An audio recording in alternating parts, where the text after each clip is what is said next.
Guys, magandang araw po sa inyong lahat, no?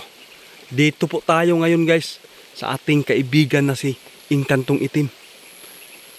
Naalang siya'y ibalita sa tuwa, guys, tungod kay gipatawag ko karon diri para ang tanan daw makapangandam sa iyahang ipahibalo sa tuwa karon, guys.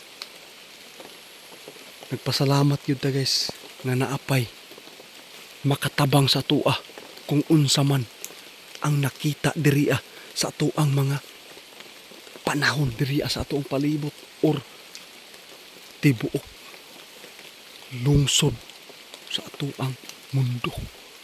Mauni pasalamatan nato, guys, nabisan pa man nga dili mo kakita ni ini sa ilahang pagpahibalo sa tua.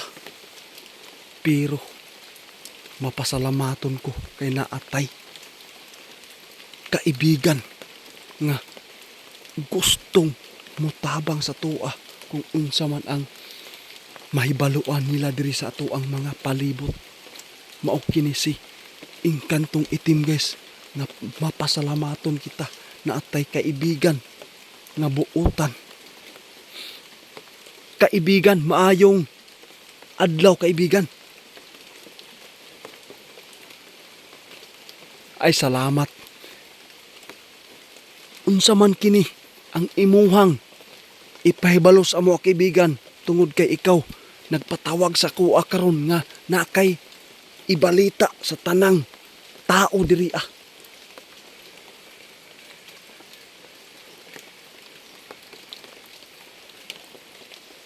Salamat, kaibigan. Guys, bantog ra gipatawag ko karon sa tuang kaibigan kay nakita daw nato karon sa panahon nga ting-ulan.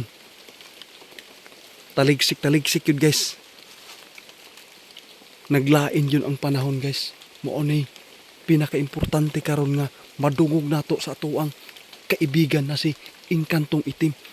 Unsa man ang dapat namo mapangandaman ni ini, kaibigan?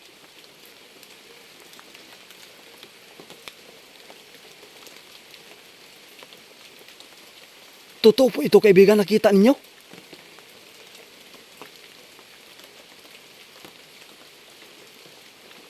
Guys, dili man nila gustuhon, guys, nga mahitabo ni ini.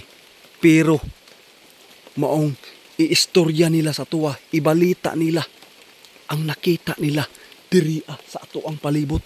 Tungod kay ang panahon, guys, bisag adlaw nagsigi nag-ulan, mao ni ang sign, guys, nakita nila karon na agyoy muabutay na bagyo.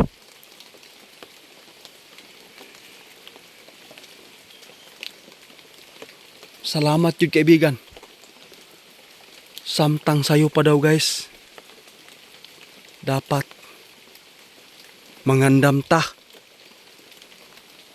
mutanaw ta kung naatay mga TV ug unsay mga balita, dapat makadungog ta, makakita ta para dili ta malipat. Kay kini, guys, nakita nila karon maog yun ini ang sign nga naay bagyo nga moabotay.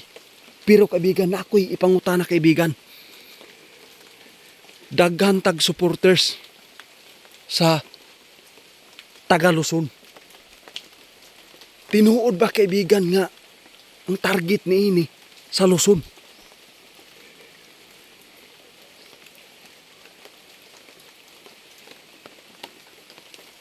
Bisan pa man daw, guys, kung muingon ta na ay target ang pagbagyo, pero dili mahitabo nga diha ra ang target ni ini.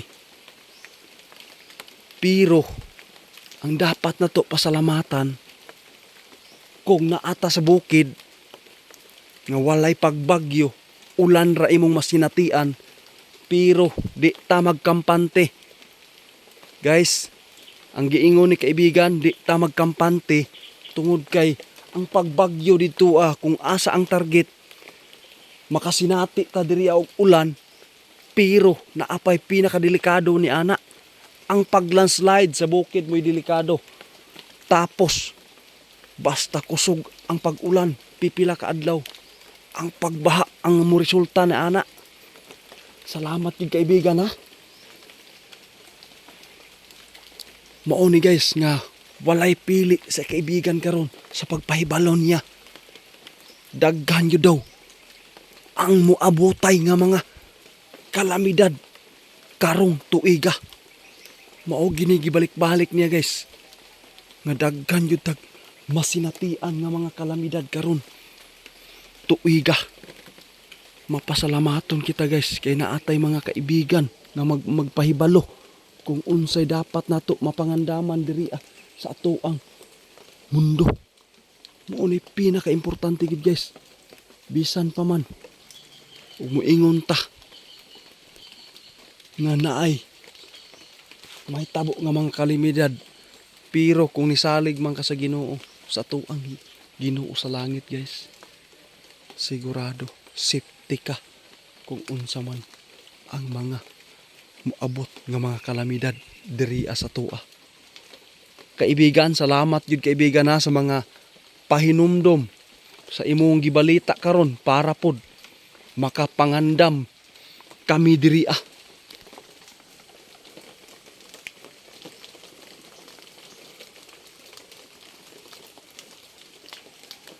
Salamat kaibigan. Ang pinaka-importante gyud di ani guys, kanig yung duol sa mga sapa, ang mga balay, dapat yun kung naaman yun ang pagkusog ulan ug street, dapat mag-evacuate na daw mo guys para safety tang tanan, walay makalas nga mga kinabuhi.